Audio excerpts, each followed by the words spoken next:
단언컨대 네. 우리 가게 가격대의 가게가 한우를 이렇게 많이 쓰는 가게는 없어요. 찾아서 오면 감사해요. 내가 갈 거니까.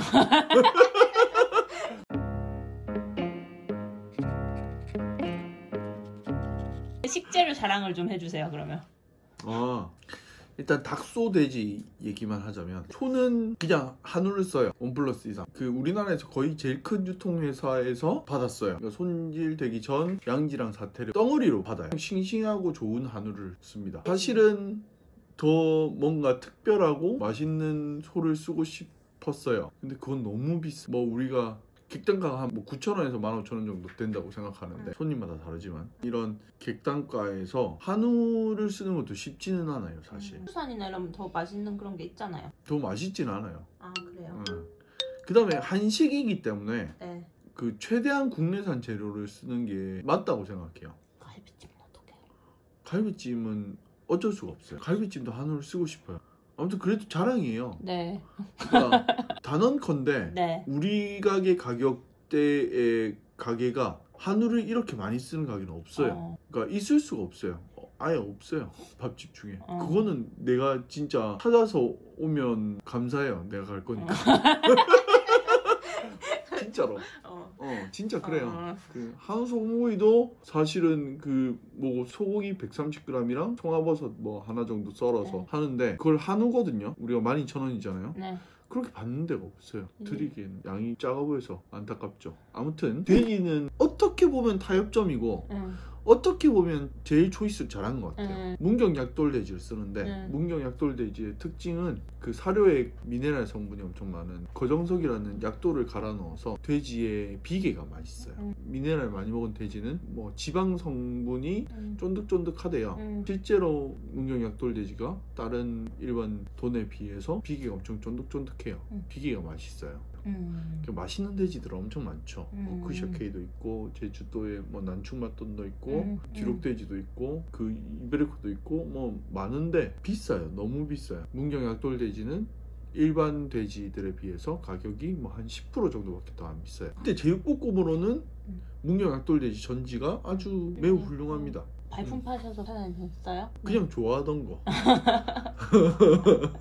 저는 음식을 가성비도 엄청 중요하게 생각하는데 문경 약돌돼지가 가성비로 매우 좋다고 생각했어요. 그래서 문경에 가서 이제 대흥식육 정육점에서 제육볶음은 비계가 좀 많아야 된다고 생각해요. 비계가 많고 비계가 맛있는 돼지여야 된다고 생각해요. 손님들 중에서 그 살코기 위주로 주세요 하시는 분들이 있어요. 특히 여성분들이. 최대한 그렇게 해드리긴 하는데 저희 가게 제육볶음의 키포인트는 쫄깃쫄깃한 비계. 닭은 우리맛닭을 씁니다. 우리맛닭을 쓰는 건 다른 닭에 비해서 일반 토종닭이라고 파는 일반 토종닭에 비해서 가격이 2배예요. 뭐고 식당들에서 많이 쓰는 노게에 비해서 가격이 한 4배 정도 돼요. 근데 우리맛닭을 왜 쓰시죠? 닭값은 그래도 좀 싸서. 그러니까 소는 비싸지만 닭은 좀 싸니까. 맞아요. 소는 쓸 수가 없어요. 다시 칡소 같은 경우에는 뭐 예를 들어서 사태가 100g에 4,000원이다.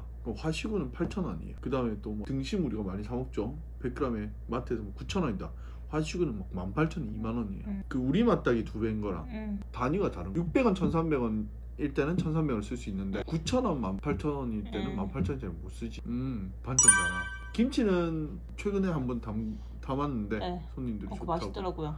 네, 좋다고 해주시고 김치는 가끔씩 겉절이를 하고 겨울에는 깍두기를 또 조금 하려고 했는데 깍두기는 엄마가 보내준다 그래서 깍두기는 아마 겨울에 드시는 건 거의 엄마 표일 것 같고 밀양에서. 그 다음에 여수에 계시는 꽃분 이모님이라고 여수 중앙시장에서 손맛 좋기로 유명한 그 집 갓김치를 먹고 갓김치라서 그 이모님한테 받아 쓰고 있습니다. 고추부각은 엄마가 다 해요. 김치 가끔씩 엄마, 고추부각은 거의 엄마예요. 엄마라고 보면 돼요. 엄마가 90%를 해서 보내주면 제가 튀겨서 10%에서 내는 거고.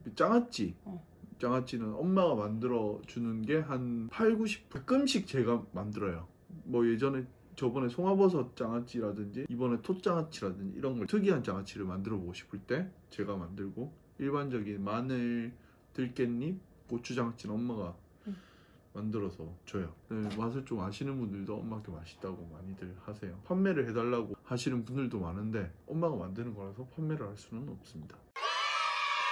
가지튀김이랑 장조림인데, 가지튀김은 원래는 봄, 여름 이렇게 하다가 말라고 했는데 손님들이 너무 좋아해 주셔서 가지를 우리나라에서 잘 안 먹었었죠.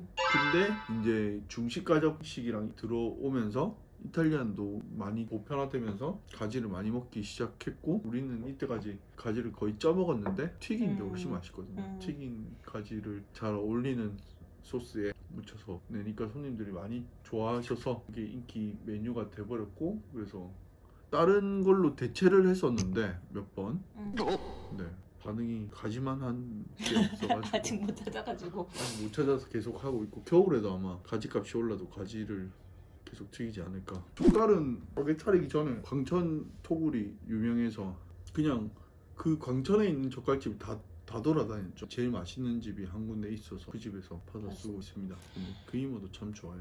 쌀도 뭐 여러 가지 많이 찾아서 먹었는데 수양미를 택했어요. 골드 기타모. 왜냐하면 밥맛에 또 한 30%는 냄새라고 생각해요. 그 밥이 지어질 때 냄새와 밥을 처음 받았을 때 냄새, 떠먹었을 때 씹히는 단맛이랑 뭐 질감이랑 이런 것도 그렇지만 그러니까 따뜻한 밥을 입에 넣었을 때 그 퍼지는 향기가 엄청 중요하다고 생각해서 그러니까 향이 좋은 쌀을 써야 되겠다 해서 우리는 그냥 좀 잘못돼도 맛있긴 맛있어요. 왜냐면 하나하나 압력 소스로 해서 지어내는 밥이라서 맛있을 수밖에 없어요. 맛있는데 6개월, 7개월 차 됐지만 이게 안 해본 사람들은 이해를 못할 수도 있는데 찢는 게 쉽지가 않아요. 뭐라 그래야 되지? 물 양도 엄청 예민하고 쌀이 불려져 있는 상태도 엄청 예민하고. 왜냐면 그러니까 50인분 밥을 지을 때는 한 번에 밥을 짓잖아요. 쌀이 불려진 정도의 상태를 맞출 수 있어요. 그러니까 아침에 한 번 짓는 거니까 예를 들어 30분 불렸다가 밥을 지으면 매일매일 똑같은 컨디션의 밥을 뽑을 수 있어요. 근데 1인분씩 밥을 짓기 때문에 쌀을 50인분을 만약에 불려 놓으면 처음에 먹는 사람의 쌀 불림 상태랑 뭐 2시나 2시 반쯤에 먹는 사람의 쌀의 불림 상태가 달라요. 그럼에도 불구하고 최선의 컨디션을 잡는다. 근데 왜 1인분씩 짓는 걸 선택해요? 식당 입장에서는 좋은 컨디션을 유지해서 내보내는 게 더 바람직한 선택일 수도 있잖아요. 1인분씩 지어야 2시 반에 먹는 사람도 새 밥을 받죠. 그게 더 맛있으니까.